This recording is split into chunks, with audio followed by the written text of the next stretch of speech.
prayer. O Holy One, on mountain tops and valley floors, you reveal to us the light of your love. Our heart's desire is to bask in the amazing glory of the divine presence. With each encounter, we are changed and transformed. Draw us nearer that we might receive a double portion of your Holy Spirit. Help us, O Holy One, to live our lives as a reflection of divine glory. May we walk among our brothers and sisters as a blessing, bearing light into dark places, hope to displace despair, and love that casts out hate. Our world is hurting, and we need the followers of Jesus to follow more closely. Maybe then we will hear your voice speaking to us and saying, "Listen to my child, the beloved." Amen. The first reading this morning is taken from the 5th chapter of Ephesians. Therefore, be imitators of God as beloved children, and live in love as Christ loved us and gave himself up for us, a fragrant offering and a sacrifice to God. Amen. Please stand for the reading of the Gospel. The Gospel reading this morning comes from the book of Mark, chapter 9, verses 2 through 9.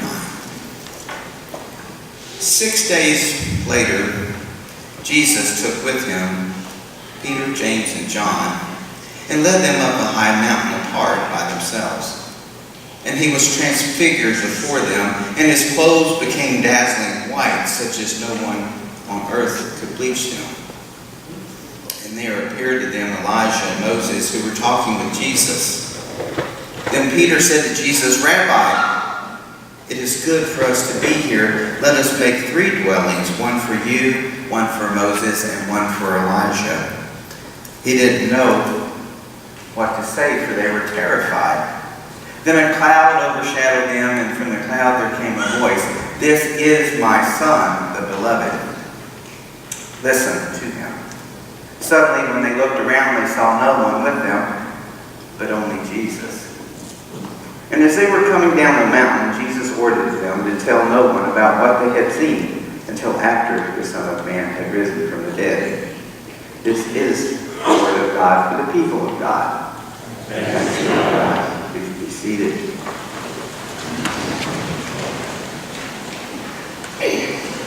One Sunday morning at a small town, a small southern church, the new pastor called on one of the older deacons, "Would you please lead the opening prayer?" So the deacon stood up and he bowed his head. The deacon prayed, "Lord, I hate buttermilk." Well, the pastor opened one eye and kind of looked and wondered where this was going. And the deacon continued, "Lord, I hate lard." Well, now the pastor was totally perplexed. And the deacon continued, "Lord, I ain't too crazy about plain flour. But after you mix them all together and you bake them in a hot oven, I just love biscuits." Lord, help us to realize when life gets difficult, when things come up that we don't like, whenever we don't understand what's going on around us, that we need to wait and see what you are making out of any situation. After you get done mixing and baking, it'll probably be something even better than biscuits. Amen. I like the deacon's prayer, especially being from Tennessee. Just throw in a little gravy and we're cooking. The Transfiguration story, Peter, James, and John had no idea what was going on at the top of that mountain either, did they? But it was definitely better than biscuits. The gospel reading. I love the Transfiguration story. There you have Peter, James, and John. Now, there were other stories in the Bible where Jesus took Peter, James, and John on little side trips with them. And the scholars, a lot of the Bible scholars say that they believe that Peter, James, and John were Jesus' favorites. So he just chose them, took them with him on many trips. But I believe that this demonstrates how Jesus wants to have a personal relationship with us as a community, but individually also. It's not about playing favorites, but it's what Jesus offers us, that personal spiritual relationship with him and through him. And his clothes became dazzling white, such as no one on earth could bleach them. To me, that's an example of pure love, of divine love within us that no other source could generate except for God. Pure divine love. And then Elijah appears with Moses, and the two of them are talking. Now here's where it gets fun. Peter says, "Rabbi, it's good for us all to be here, sir. Let's make 3 dwellings, one for you, and let's make a dwelling for Moses and one for Elijah too." He just didn't know what to say because they were terrified. He couldn't believe what they saw before him. So he says something like this: why would Jesus need a dwelling? And especially, why would Moses and Elijah need a dwelling? Their spirits. But that's what he said anyway. What Peter said wasn't the brightest, pardon the pun, but like me, that's just like me saying to Joe Aiken, "Here, let me show you how to clean the Oriental rug." No, it just doesn't work. But from this part of the story, it shares with us, are we terrified to talk with God? When God's right there before us, do we do the same thing? Do we just make up silly things like that? Or are we scared to reveal our innermost thoughts and feelings? To be intimate. Are we terrified of an intimate relationship with God? Because God might know what I'm really thinking. The question is why? Why are we so afraid? Why are we terrified of trusting that love? Then this cloud overshadows him and it's God speaking. But suddenly when they looked around, they saw no one with them anymore, but only Jesus. My favorite part. So Elijah and Moses disappear, and there's only Jesus, dazzling white clothing. Teaches us to stay focused, to look through the fog and all the things on the side, and stay focused on Jesus and what Jesus stands for. His example and his way. Stay focused.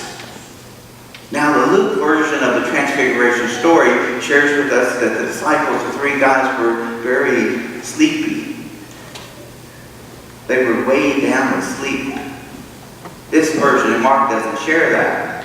But the version from Luke tells us that we must stay alert because there's examples of the transfiguration of that divine that exists around us. But we need to be alert to be able to connect with them, to see them, to experience them, to enjoy them, to learn from them, the wisdom. They're all around us.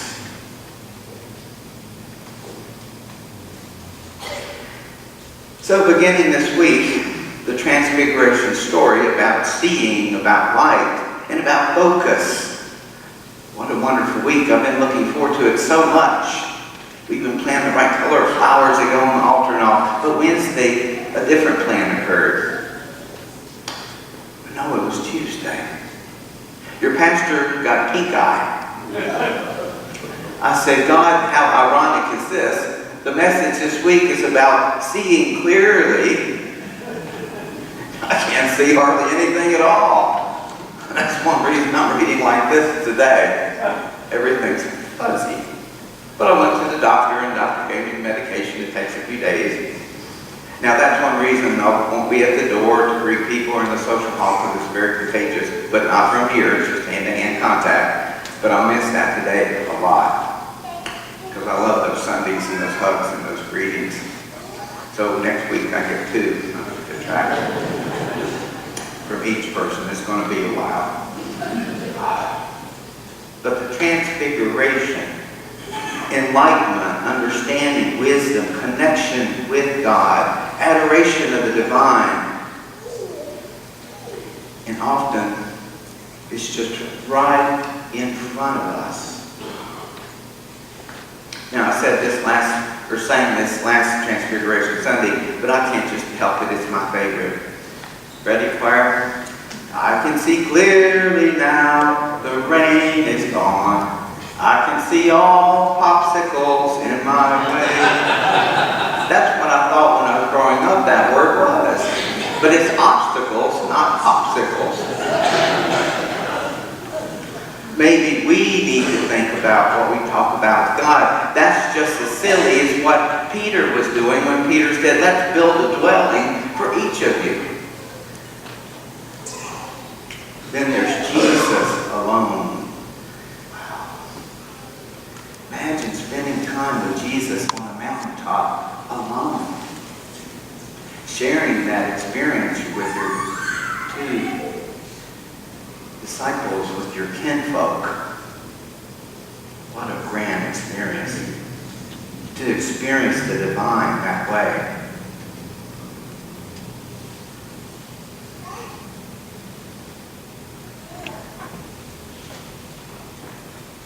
But often we have the opportunity to experience the divine and we look away.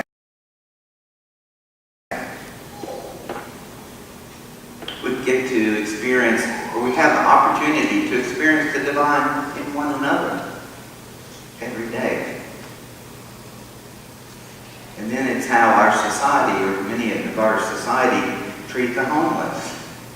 The divine is standing right there. Many times you're at a traffic light, and this happened to me yesterday. You see the homeless person with the card, and it says, yesterday says, I am just hungry.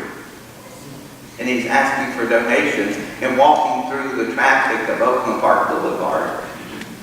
But I noticed people look away. Or you think, would that red light just turn green so I could go on before he gets back to my car? Or someone rolls their window up so that there's no way that the person can talk to you. When the divine is standing right next to you. In church we say, may the Christ in me see the Christ in you. But we look away. The Transfiguration story beckons us to not look away when we see someone who's homeless. Or it makes us uncomfortable, but see and experience the divinity within them. And even our political structure. We have housing. We have a post office in Oakland Park that's completely empty. It's a government building. It's completely empty. The homeless consultants, which travel around and work with different cities with them, they teach us and they reveal to us with their statistics and their financials that it's more cost effective for people who are homeless that really aren't subject for rehab, but they need a place to live, and that's not going to change. It costs the city less to have a facility in which they can live as opposed to them being on the streets and the police and the ERs and the hospital visits and the reports from businesses and all these things. It would be much financial gain just to take this structure, make little rooms in it, and have a place for people to live. But we can't see that because of stigma, because of prejudice, because of judgment. But the Transfiguration story beckons us to see that, to look to the fog and love like Jesus loved. He would never do that. He would provide shelter, and so should we.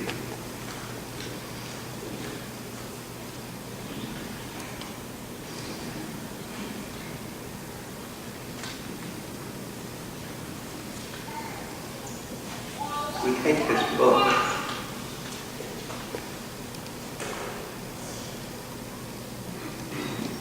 and it can be used in such harsh ways. Sometimes we take this book and we can't see past what we see. Does that make sense?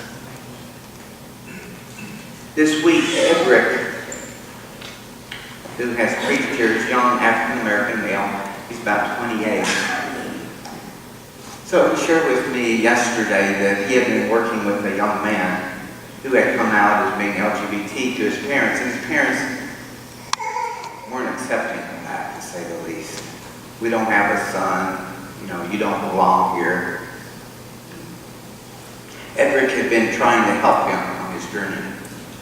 But the parents couldn't see. The parents couldn't see the message of Jesus says, love your neighbor. Shouldn't your child be your neighbor? At least. Jesus didn't put condition on his love, but his parents did. So Eric shared with me he committed suicide as a teenager. He couldn't handle the rejection from his parents and what he felt from many in society. So he took his own life. People ask why a denomination like United Church of Christ is important.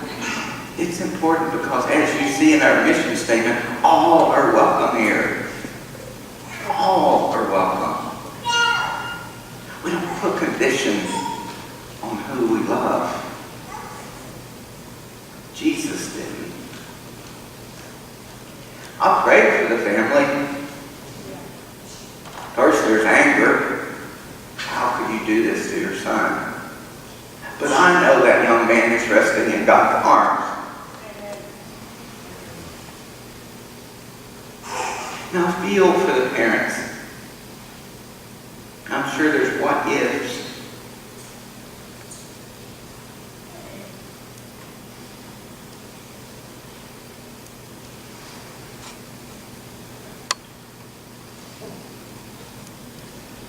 It's sad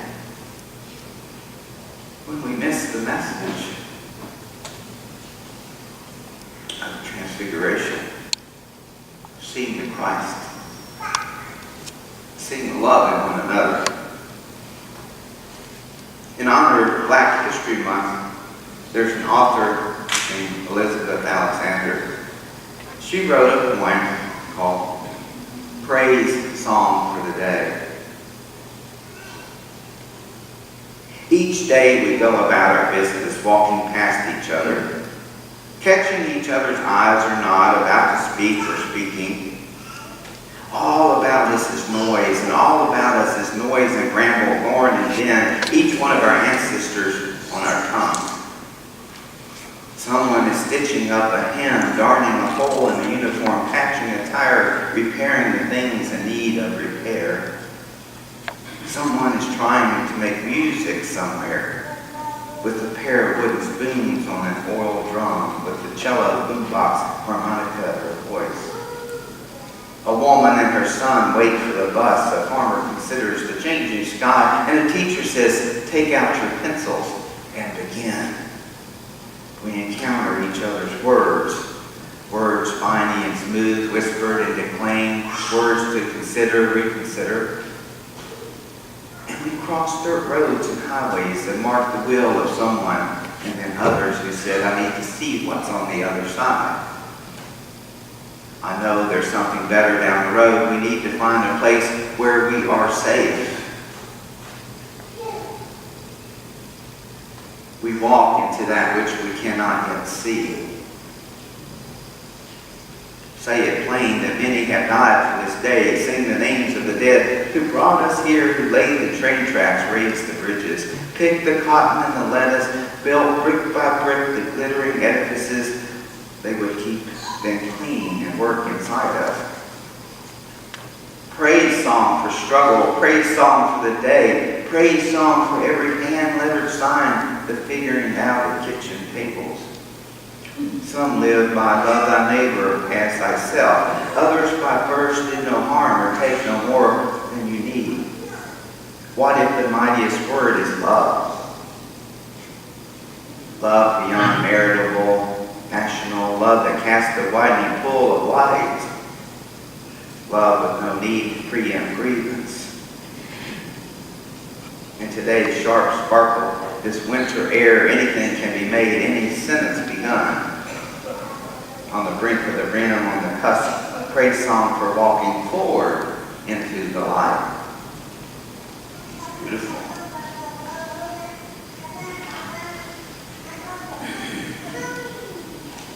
So the invitation, the call from the Transfiguration message is to reread it, to see, further understand how it's speaking to us today, speaking to us with just a multitude of ways and wisdom.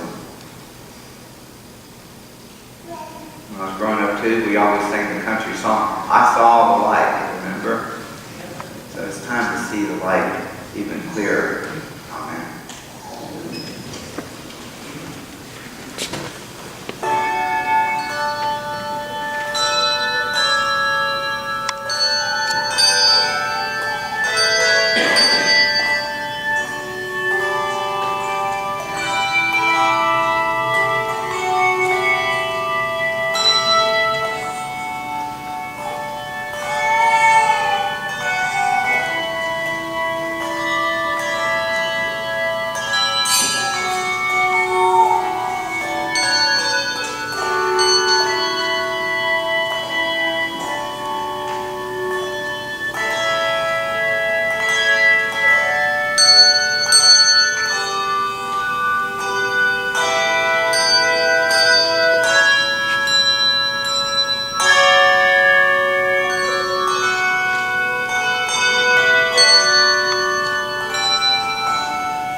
How do you spell incredible? It's D-A-V-I-D. D-U-N-L-A-P.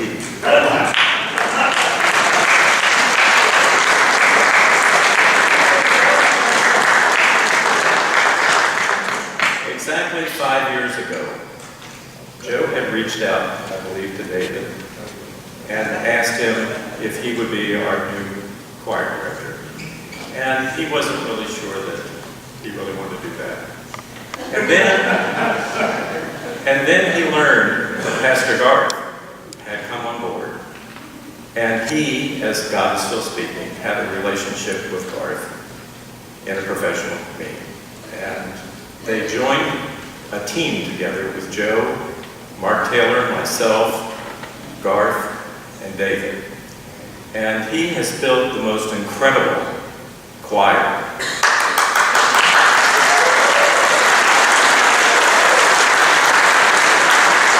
David has been with us for 5 wonderful years. Congratulations, David.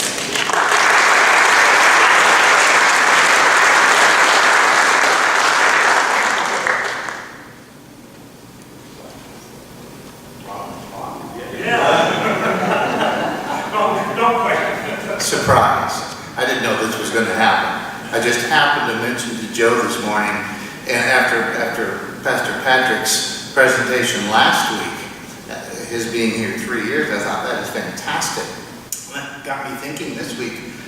During the week, I thought, well, if he's been here 3 years, and it's been 5 years since I've been here, how can that possibly be true?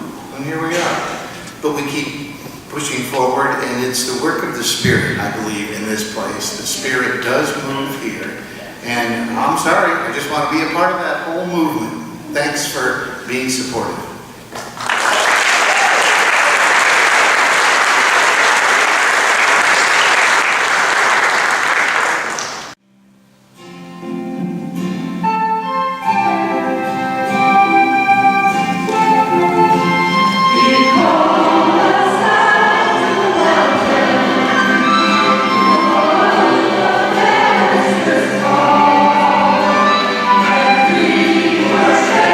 Forever.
touched today by God's love and grace while viewing our worship service, and we hope to see you in person one day. We at the United Church of Christ, Fort Lauderdale, are an open and affirming church that believes in equality for all. We have many ministries that reach out to the needs of those in our community, and there's always something here for everyone to be involved in. We believe that God is still speaking and that our ministry outreach can only continue its vital mission in bringing people to Christ through the support of people just like you. Please visit our website, uccftl.org, for more information about us, to submit a prayer request, or even donate to the church if you have been moved by the Spirit. You will help us in God's work in our ministry outreach. We look forward to hearing from you soon, and we hope to see you next week. May God's peace and love be with each and every one of you. And remember, God is still speaking.